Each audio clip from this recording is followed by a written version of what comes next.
السلام علیکم دوستو، آج ہم آپ کو بغداد کے ایک نقلی نجومی کا دلچسپ قصہ سنائیں گے۔ تو چلیے بغیر کسی دیر کے کہانی شروع کرتے ہیں۔ شہر بغداد کے محلے جیلان میں ایک موچی رہتا تھا۔ نام تھا حارث بن وارث۔ وہ بہت صابر اور شاکر آدمی تھا، لیکن اس کی بیوی سدرا بہت بے صبری اور ناشکری عورت تھی۔ ہر وقت اپنے میاں کو طعنے دیتی رہتی کہ تم نکمے ہو، کاہل ہو، اتنے تھوڑے پیسے کماتے ہو کہ بہت مشکل سے گزارا ہوتا ہے۔ یہ پیشہ چھوڑ کر کوئی دوسرا پیشہ اپناؤ کہ کچھ تو پیسے ملیں۔ ایک دن اس کی بیوی نے بہت بحث کی تو وہ بولا، تم ہی بتاؤ میں کیا کروں؟ تو اس کی بیوی نے کہا، ایسا کرو تم نجومی بن جاؤ۔ کل میں بازار گئی تھی تو وہاں مجھے سلیم نجومی کی بیوی مل گئی۔ ایمان سے کیا ٹھاٹھ تھے اس کے، میں تو حیران رہ گئی۔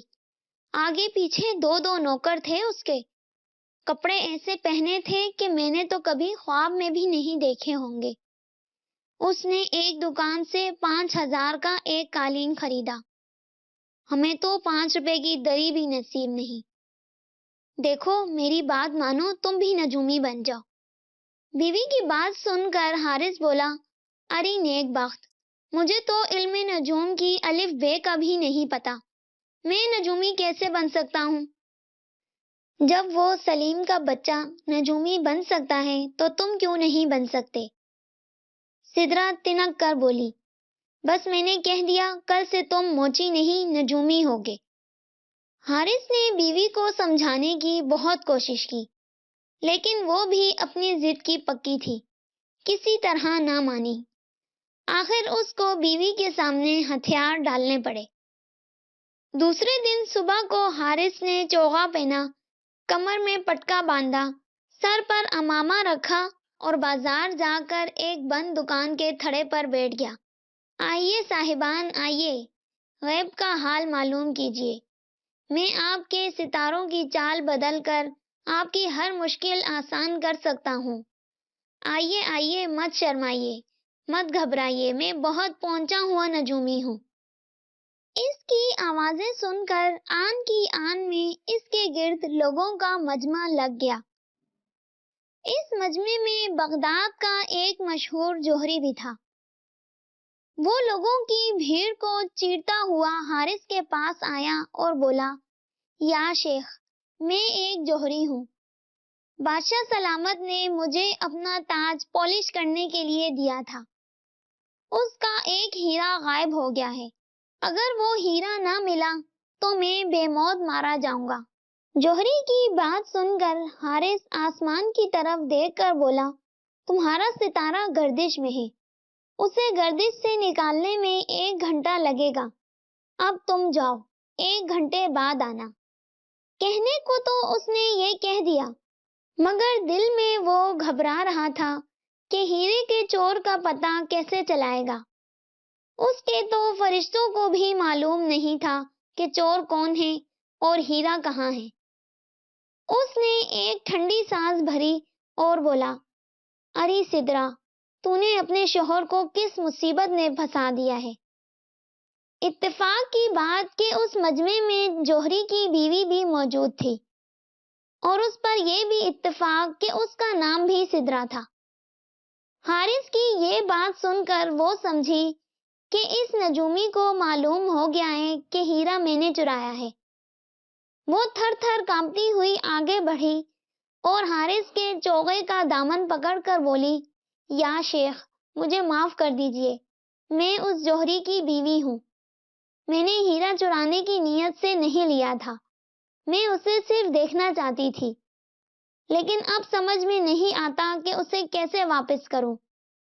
جوہری کی بیوی کی بات سن کر حارث نے کہا، جو لوگ اپنے گناہوں کا اقرار کر کے سچے دل سے توبہ کرتے ہیں، خدا انہیں معاف کر دیتا ہے۔ ویسے بھی تم نے ہیرا چوری کرنے کی نیت سے تو نہیں اٹھایا تھا نا؟ اب تم فوراً گھر جاؤ اور وہ ہیرا چپکے سے اپنے خامن کے چوغے کی جیب میں ڈال دو۔ حارث کی بات سن کر جوہری کی بیوی وہاں سے چلی گئی۔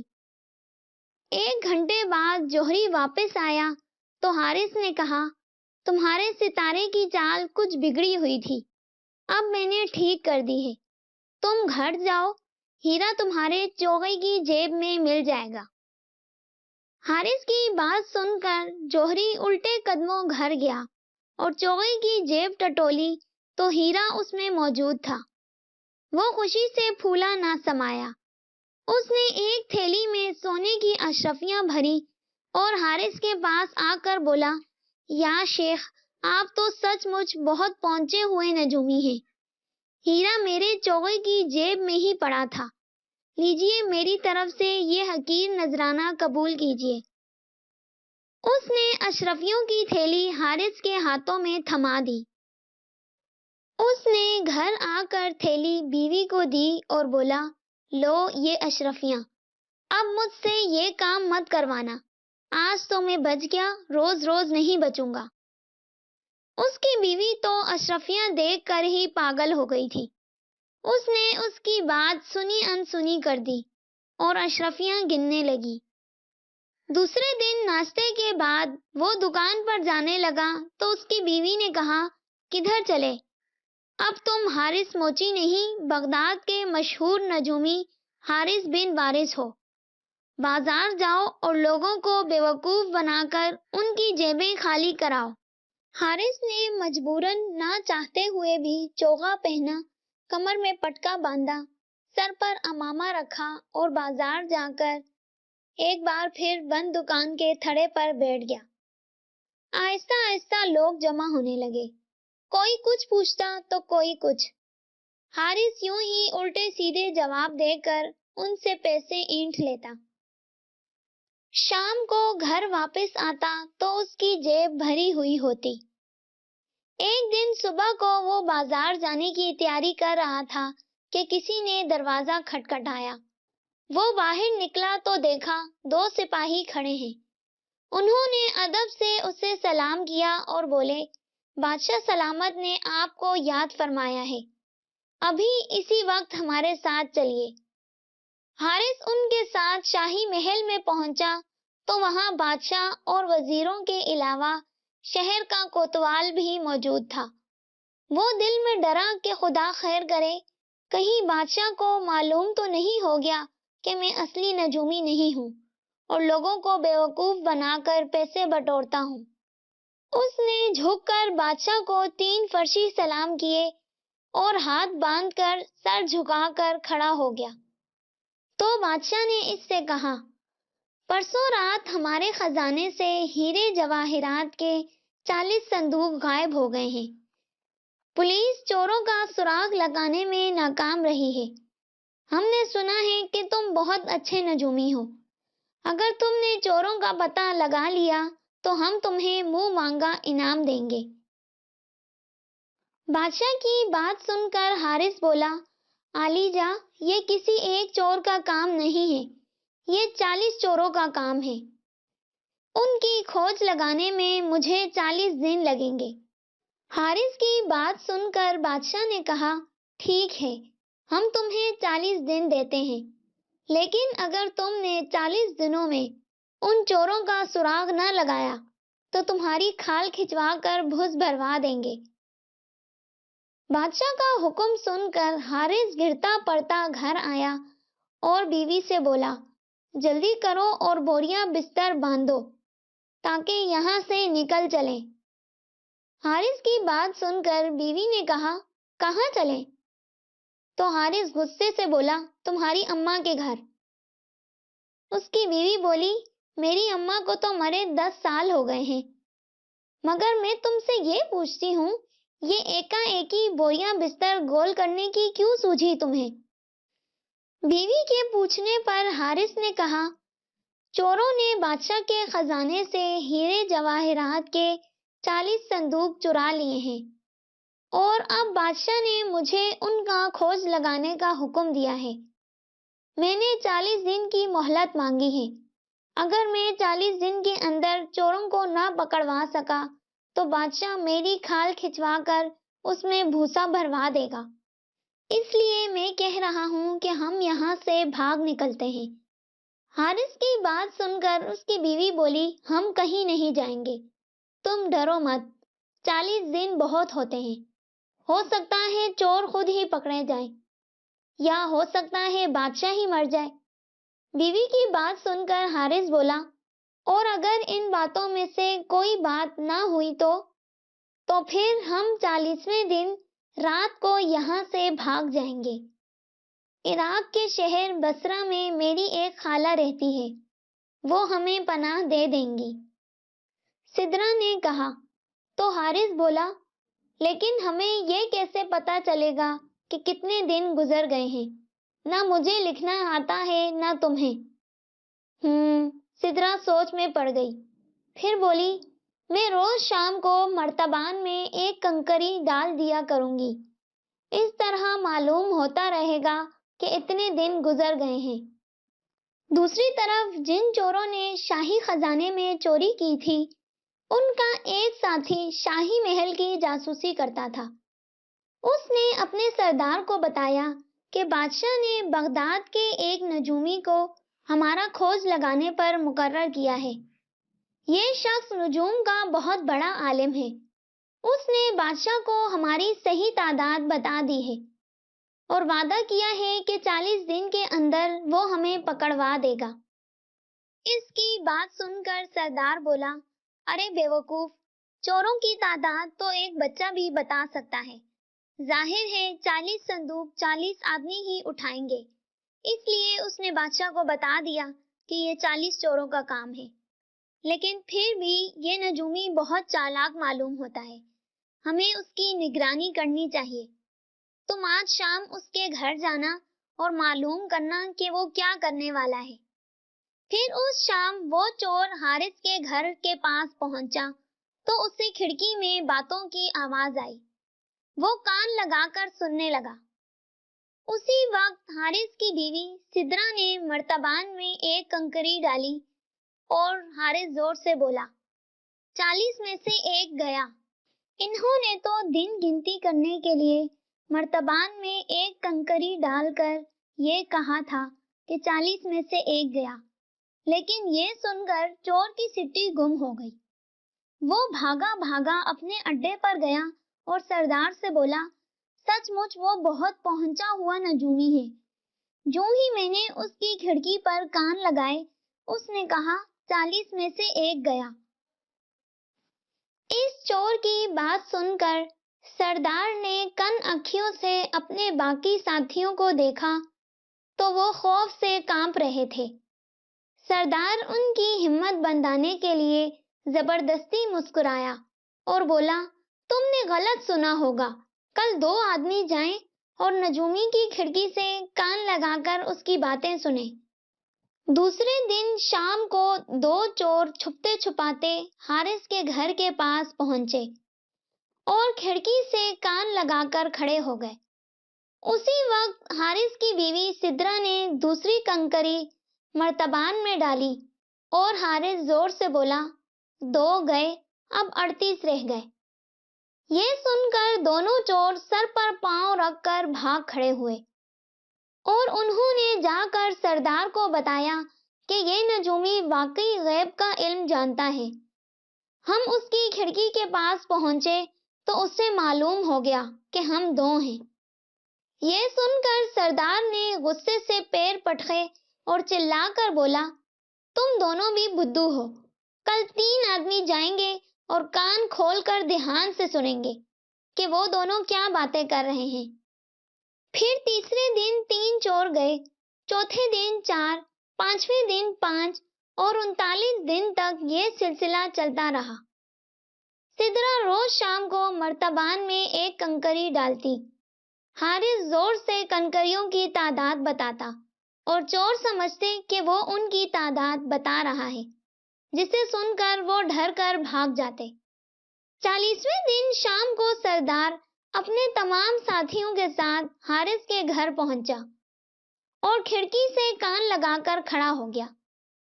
اسی وقت سدرا نے مرتبان میں آخری کنکری ڈالی اور حارث زور سے بولا، 40 پورے ہو گئے۔ سدرا اب رسیاں لے آؤ۔ حارث نے رسیاں سامان باندھنے کے لیے منگوائی تھی۔ سدرا رسیاں لانے کے لیے اٹھنا ہی چاہتی تھی کہ دروازے پر زور کی دستک ہوئی۔ حارث نے دروازہ کھولا تو اتنے سارے لوگوں کو دیکھ کر ڈر گیا۔ وہ سمجھا کہ بادشاہ نے اسے پکڑنے کے لیے فوج بھیجی ہے۔ وہ کچھ کہنا چاہتا تھا کہ اس سے پہلے ہی چوروں کا سردار اس کے قدموں پر گر پڑا اور گڑ گڑا کر بولا، شاہی خزانے میں چوری ہم نے کی تھی، آپ بادشاہ کو نہ بتائیں ورنہ وہ ہمیں اور ہمارے بیوی بچوں کو کولہوں میں پلوا دے گا۔ چوروں کے سردار کی بات سن کر حارث غصے سے بولا، بے ایمانو، تمہارا خیال تھا کہ تمہارے اس جرم کا کسی کو پتہ نہیں چلے گا۔ ارے ہم سے تو کوئی بھید چھپا ہوا نہیں ہے۔ اب تمہاری خیریت اسی میں ہے کہ چوری کا سارا مال بادشاہ کو واپس کر دو۔ حارث کی بات سن کر سردار نے کہا، لیکن حضور، اگر ہم لوٹا ہوا مال لے کر بادشاہ کے پاس جائیں گے تو وہ ہمیں قید خانے میں ڈال دے گا، بلکہ ہو سکتا ہے ہمارا سر ہی قلم کروا دے۔ سردار کی بات سن کر حارث نے کہا، تو تم ایسا کرو، سورج نکلنے سے پہلے تمام صندوق بادشاہ کے محل کی مشرقی دیوار کے پاس دفن کر دو اور وعدہ کرو کہ آئندہ کبھی چوری نہیں کرو گے، تو میں بادشاہ کو تمہارے بارے میں کچھ نہیں بتاؤں گا۔ حارث کی بات سن کر سردار نے کہا، آپ نے جیسا کہا ویسا ہی ہوگا، اور یہ کہہ کر اپنے ساتھیوں کو لے کر چلا گیا۔ دوسرے دن صبح کو بادشاہ کے سپاہی حارث کے گھر آئے اور اسے گھوڑے پر بٹھا کر شاہی محل لے گئے۔ جب وہ شاہی محل پہنچا تو اسے دیکھ کر بادشاہ نے کہا، ہمیں امید ہے کہ تم نے چوروں کا کھوج لگا لیا ہوگا اور ہمارا خزانہ بھی مل گیا ہوگا۔ تو حارث بولا، آپ کا خیال درست ہے عالی جاں، لیکن آپ یہ بتائیں کہ آپ کے نزدیک دونوں میں سے کون سی چیز زیادہ اہم ہے، خزانہ یا چور؟ میں ان میں سے صرف ایک چیز آپ کے حوالے کر سکتا ہوں، کیونکہ دونوں چیزیں دینے سے ستاروں نے منع کر دیا ہے۔ حارث کی بات سن کر بادشاہ نے کہا، ہمیں خزانہ چاہیے، چوروں سے تو پھر کبھی نمٹ لیں گے۔ بادشاہ کی بات سن کر حارث بولا، تو چلیے حضور، پھر میرے ساتھ تشریف لائیے۔ پھر بادشاہ، وزیر اور سپاہی حارث کے پیچھے چل پڑے۔ وہ انہیں شاہی محل کی مشرقی دیوار کے پاس لے گیا اور سپاہیوں سے کہا کہ زمین کھودیں۔ انہوں نے زمین کھودی تو اس میں سے 40 صندوق نکلے، جو ویسے ہی ہیرے جواہرات سے بھرے ہوئے تھے۔ یہ دیکھ کر بادشاہ خوش ہو کر بولا، حارث، تم تو کمال کے نجومی ہو، ہم آج سے ہی تمہیں شاہی نجومی مقرر کرتے ہیں۔ بادشاہ کی بات سن کر حارث کے اوسان خطا ہو گئے۔ وہ کوئی اصلی نجومی تو تھا نہیں جو خوش ہوتا۔ اس نے سوچا کہ آج تو بال بال بچ گیا، لیکن ابھی اگر کچھ نہ کیا تو پھر بے موت مارا جاؤں گا۔ لہٰذا وہ ہاتھ جوڑ کر بولا، بادشاہ سلامت، میرے ستاروں نے مجھ سے کہا ہے کہ اب تم نجومی کا پیشہ چھوڑ دو اور موچی بن جاؤ، اسی میں تمہاری بھلائی ہے۔ اس کی بات سن کر بادشاہ نے اس کو غور سے دیکھا اور بولا، ویسے تم شکل سے موچی ہی لگتے ہو، کوئی بات نہیں، ہم تمہیں شاہی موچی مقرر کرتے ہیں، اب سے تم شاہی خاندان کے جوتے بنایا کرو گے۔ بادشاہ کا یہ نیا حکم سن کر حارث کی خوشی کے مارے بانجھیں کھل گئیں، کیونکہ شاہی موچی بننے میں کوئی قباحت نہ تھی۔ ایک عام موچی اور شاہی موچی ہونے میں بڑا فرق ہوتا ہے، اس لیے اب اس کی بیوی کو بھی اس پر کوئی اعتراض نہیں ہوگا۔ یہ سوچ کر وہ مسکراتا ہوا اپنے گھر کی طرف روانہ ہو گیا۔ دوستو، آپ کو یہ دلچسپ کہانی کیسی لگی؟ کامنٹ سیکشن میں ضرور بتائیے گا۔ ملتے ہیں نیکسٹ ویڈیو میں، تب تک کے لیے اللہ حافظ۔